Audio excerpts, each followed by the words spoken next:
monsieur le procureur spécial, a allègrement violé les droits de nos clients et a violé la loi. Monsieur le procureur commence pour vous dire qu'il a agi sur la base de l'article 462 du Code de procédure pénale. Mais il omet de vous dire que cet article régit la procédure de flagrant délit en matière de droit commun. Il ne vous a pas dit qu'est-ce que c'est que la flagrance. L'article 63 du Code de procédure pénale de la République de Guinée définit ce que c'est que le flagrant délit. Et tout le monde le sait. Le flagrant délit, c'est un délit qui vient de se commettre. Ou bien celui qui commet ce délit est poursuivi par la clameur publique. C'est ça la définition du flagrant délit. Des fonctionnaires qui ont rempli leur fonction depuis des années, des mois, qu'on convoque un bon matin et on leur colle la procédure de flagrant délit. Moi, je suis avocat depuis 38 ans. J'ai plaidé partout en Afrique, en France et même au Canada. Je n'ai jamais vu une procédure initiée pour les délits de détournement des deniers publics, de blanchiment d'argent, de trafic d'influence et de corruption initiée sur la base de la flagrance. Ce n'est pas possible. On ne peut pas détourner de l'argent d'une manière flagrante. Il y a des règles de la comptabilité publique qui empêchent tout fonctionnaire de détourner d'une manière flagrante des deniers publics. Ce n'est pas possible. La corruption, c'est le délit le plus difficile à prouver. On ne peut pas prouver la corruption d'une manière flagrante. Ce n'est pas possible. Le blanchiment d'argent. Il y a même une loi spéciale pour la preuve du blanchiment d'argent. Comment on peut se réveiller un beau matin, poursuivre, d'honnêtes citoyens, pour détournement de deniers publics, blanchiment d'argent, corruption, trafic d'influence sur la base du flagrant délit. Ce n'est pas possible. Et aujourd'hui, le procureur de la République, on le défie de sortir la moindre preuve pour dire que voilà les preuves pour lesquelles je poursuis. Il a violé l'article 63 du Code de procédure pénale. Il a violé l'article 462. Pourquoi? Parce que cet article lui permet de poursuivre sur la base du flagrant délit, de décerner même mandat de dépôt, mais pour les infractions de droit commun. Or, vous savez que les délits pour lesquels ces personnes ont été poursuivies sont prévus par cette ordonnance numéro 2021-07 du mois de l'année 2021. C'est cette ordonnance qui dit que désormais, les délits de détournement de deniers publics, de trafic d'influence, de blanchiment d'argent sont réprimés et poursuivis par la CRIEF. Donc c'est une loi spéciale. Or, l'article 114 du Code de procédure pénale dit que pour les délits prévus par les lois spéciales, le procureur de la République n'a pas le droit de les poursuivre sur la base du flagrant délit et n'a pas le droit de mettre ces personnes-là sous mandat de dépôt. Vous pouvez dire l'article 114 alinéa 2 du Code de procédure pénale. Les dispositions ci-dessus sont inapplicables aux infractions dont la procédure est réglée par des textes spéciaux ou si les inculpés sont mineurs. Voilà. Pour les mineurs, le procureur spécial n'a pas le droit de poursuivre des mineurs sur la base de la flagrance et de leur décerner mandat de dépôt. Pour les personnes poursuivies sur la base de loi spéciale, le procureur spécial n'a pas la qualité ni la compétence d'initier des procédures contre elles sur la base de la flagrance et de leur décerner mandat de dépôt. Qu'est-ce que ça veut dire? Cela veut dire aujourd'hui que ces personnes-là sont incarcérées sans base légale, donc sont séquestrées. Et qu'il est urgent que le mandat de dépôt soit levé. Et nous demandons la main levée de ce mandat de dépôt parce que ce mandat de dépôt n'a pas de base légale. Le procureur spécial n'a aucune compétence, aucune qualité pour poursuivre ces personnes-là sur la base de l'article 114 du Code de procédure pénale. Il ne l'a pas évoqué aujourd'hui. Je ne sais pas s'il connaît cet article ou s'il ne le connaît pas, mais nous lui apprenons de lire le Code de procédure pénale et de lire l'article 114 du Code de procédure pénale. Il ne s'est pas arrêté là. Il a violé ce que l'on appelle le principe d'innocence de nos clients. Quand il lui a demandé les preuves qu'il a contre ces personnes, il a dit, je connais ces personnes, j'ai vécu avec eux, je me suis absenté de ce pays pas plus de 2 mois. Donc, de vue juge, je sais qu'ils sont coupables presque, il a dit. Donc aujourd'hui, il y a la présomption de culpabilité qui pèse sur nos clients. Un procureur n'a pas le droit de dire que j'ai des preuves qui me sont personnelles. J'ai connaissance des choses, je sais que ces personnes-là poursuivies sont coupables. Et mieux, il dit, je les poursuis, je les mets sous mandat de dépôt pour que ces personnes remboursent ce qu'ils ont pris. Est-ce que le procureur de la République est compétent pour faire rembourser une personne? Parce que le remboursement, ce sont les intérêts civils. Le procureur de la République n'est compétent que poursuivre sur le plan pénal. Mais c'est le tribunal qui condamne. C'est les parties civiles qui demandent les dommages-intérêts. Et c'est les parties civiles qui recouvrent. Quand les personnes poursuivies sont condamnées, c'est les parties civiles. Vous avez jamais vu un procureur de la République qui prend un huissier pour aller recouvrir une créance parce que cette personne a été condamnée sur le plan civil. C'est pas possible. Donc aujourd'hui, le procureur a martelé qu'il essaie de contraindre nos clients à rembourser. Donc il les a déjà jugés. Et mieux, il veut que ces personnes remboursent sans que ces personnes ne soient condamnées. C'est extrêmement grave. La violation de la présomption d'innocence. Il a parlé de son décisisme. Il vous a dit, j'ai poursuivi sur la base de la flagrance. Après, il y avait impossibilité du tribunal de se réunir. J'ai transféré le dossier à un juge d'instruction. Cela aussi, je crois que c'est la méprise procédurale. Parce qu'il n'appartient au procureur, quand il est saisi, de renvoyer ou de ne pas renvoyer. Quand le procureur est saisi en matière de flagrant délit, il doit immédiatement saisir le tribunal. Sur le champ, il a loi. Ou le lendemain, il a loi. Et quand le tribunal est saisi, mais le procureur est dessaisi.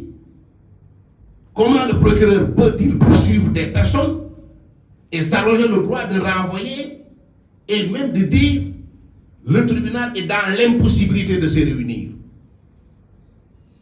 Mais vous savez, en droit, les mots ont leur sens. Quand la loi dit que si le tribunal est dans l'impossibilité de se réunir, cette impossibilité doit être motivée. Cela renvoie à la force majeure. L'impossibilité, quand le tribunal est dans l'impossibilité de se réunir, mais c'est extrêmement grave. C'est une force majeure. Alors il s'arroge le droit lui-même de dire que le tribunal est dans l'impossibilité de se réunir, je transmets le dossier à la chambre de l'instruction. Mais en le faisant, il oublie qu'il a mis des personnes sous mandat de dépôt. Et que le procureur lui-même ne peut pas mettre une personne sous mandat de dépôt pour le compte du juge d'instruction. Mais aujourd'hui, nos clients sont en prison. Le procureur a dit, je transmets le dossier au juge d'instruction. Et il les laisse sous mandat de dépôt. Et le procureur et le juge d'instruction qui va se saisir du dossier, il va travailler sur la base du mandat de dépôt qui a été décédé par le procureur. Le procureur est parti au procès, comme nous les avocats. Ce qu'il fait, c'est faire un réquisitoire pour demander au juge d'instruction de décerner un mandat de dépôt. Et ce réquisitoire ne lie pas le juge d'instruction. Ce qu'il devait faire, comme il s'est rendu compte de sa méprise, c'est de lever le mandat de dépôt, de faire un réquisitoire et même de demander s'il veut un mandat de dépôt au juge d'instruction pour dire voilà le dossier. Moi, vous ne pouvez pas mettre sous mandat de dépôt une personne, dire que moi, je ne suis plus compétent, je vous renvoie le dossier, mais je vous le renvoie avec le mandat de dépôt et tout. Alors, même si le juge d'instruction est un magistrat vraiment qui connaît son travail, il ne va pas accepter, mais dirige de prendre ce dossier avec le mandat de dépôt qui a été décerné par procureur de la République. Parce que c'est le juge d'instruction qui juge de l'opportunité d'ouvrir une information, parce qu'il faut même refuser. Quand le procureur de la République fait un réquisitoire pour demander au juge d'ouvrir une information, le juge a deux possibilités. Il peut accepter, il peut même disqualifier les faits, ou bien il peut refuser d'informer.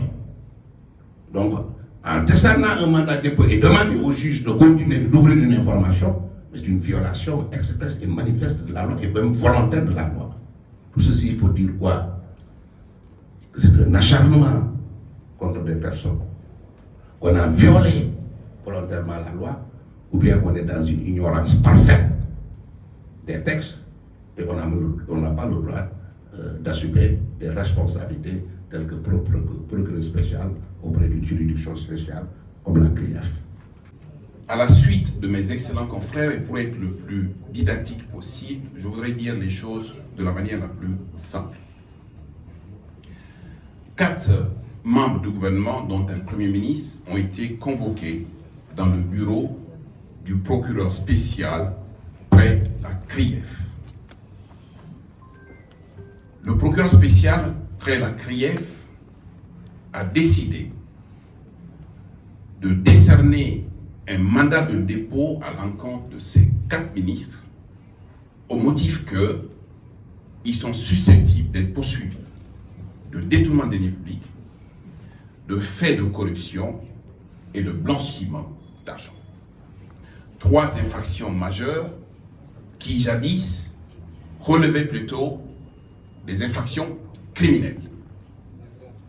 Et aujourd'hui, ces infractions-là valent à l'État de Guinée, depuis l'installation du régime qui est en place, de prendre une loi spéciale par le biais d'une ordonnance et pour instituer une juridiction spéciale d'une part, mais également des procédures spéciales sur la base d'infractions spéciales. En l'occurrence, ces 3 infractions sont des infractions qui fondent la compétence de la CRIEF, la Cour de répression des infractions économiques et financières. Nous avons un procureur spécial près la CRIEF, en parfaite connaissance de cause, a décidé de violer allègrement la loi et les droits de nos clients, mais en même temps d'opprimer leur liberté, ce qui est un crime. C'est d'autant plus un crime que le procureur spécial près la CRIEF n'a décerné mandat que parce qu'il voulait décerner mandat à l'encontre de ces 4 personnes, contre lesquelles, et quand vous avez vu aujourd'hui sa prise de parole dans les 2 radios, et on se fera fort demain matin de lui répondre dans les 2 radios, dans les mêmes conditions dans lesquelles il a mis en cause nos clients, il a été obligé de fabriquer une poursuite sur la base du flagrant délit qui n'en était pas. Un flagrant délit d'imagination, un flagrant délit d'illusion, un flagrant délit juste pour le seul et unique besoin de décerner mandat au moment où les 4 ministres se trouvaient dans son cabinet. Or, il savait que lui, procureur spécial près la Cour spéciale, la CRIEF, n'avait aucune qualité, aucun droit, aucun pouvoir pour décerner mandat à l'encontre de ces 4 ministres. Mais on a un procureur spécial près la CRIEF qui abuse des droits qui lui sont octroyés de manière spécifique d'une part, mais de manière expresse aussi et de manière exceptionnelle. Le lendemain du mandat de dépôt, le 6, le lendemain, le 7, il n'a jamais présenté qui que ce soit devant le juge. Le 8, il s'est abstenu également de présenter les 4 personnes qui gardent des prisons à Conakry devant le juge. Alors même qu'il s'est contenté par voie de presse d'indiquer de manière éhontée et mensongère qu'il a convenu avec les avocats dans son bureau de ce qu'une audience devait être fixée le 11 et que lui savait que le 11 n'était pas légal. Donc du coup, il met en œuvre une disposition légale détournée Le premier jour, il ne peut pas. Le deuxième jour, il ne peut pas. La loi lui dit, le troisième jour, vous êtes impérativement convié à présenter les 4 personnes déférées devant la juridiction. Il ne l'a toujours pas fait aujourd'hui. C'est ce matin qu'il avait indiqué que des personnes seraient présentées en juridiction de jugement aujourd'hui. Il ne l'a pas fait non plus. Pourquoi? Parce que l'invocation de cette disposition de l'article 461 est une disposition qui n'est pas applicable en l'occurrence. Je vous ai indiqué le caractère spécial des 3 infractions, détournement, blanchiment et corruption, relève de la loi spéciale. Et l'article 114, le dernier alinéa, dit qu'il est impossible au procureur spécial de décerner mandat dès lors que les bases de poursuite sont le détournement, la corruption et le blanchiment. On a un procureur spécial qui viole la loi. On a un procureur spécial qui viole le droit. Et on a un procureur spécial qui opprime des personnes libres. Mais pourquoi il le fait? Parce que lui, procureur spécial, sait que le 6, s'il avait présenté les 4 devant un magistrat instructeur, aucun magistrat instructeur ne l'aurait suivi dans sa réquisition pour mettre sous mandat de dépôt, parce que le 6, il n'y avait pas de dossier matériel. Et au jour d'aujourd'hui encore, il n'y a pas de dossier matériel. On sait les bases de poursuite qui sont les infractions que je vous ai indiquées, mais quand on parle de détournement de deniers publics, on dit mais il a détourné 1 milliard, 2, 3, 4, 5, 120 milliards de francs guinéens. Au jour d'aujourd'hui, nous n'avons absolument aucune indication, ni de chiffre d'une part, ni de quantité d'autre part, ni même qui supporte le préjudice. On se contente d'énumération. On se contente sur la base des énumérations de poursuivre sur des éléments légaux aujourd'hui qui ne sont pas accessibles au procureur spécial près la cour, la CRIEF. Qu'est-ce qui va se passer demain?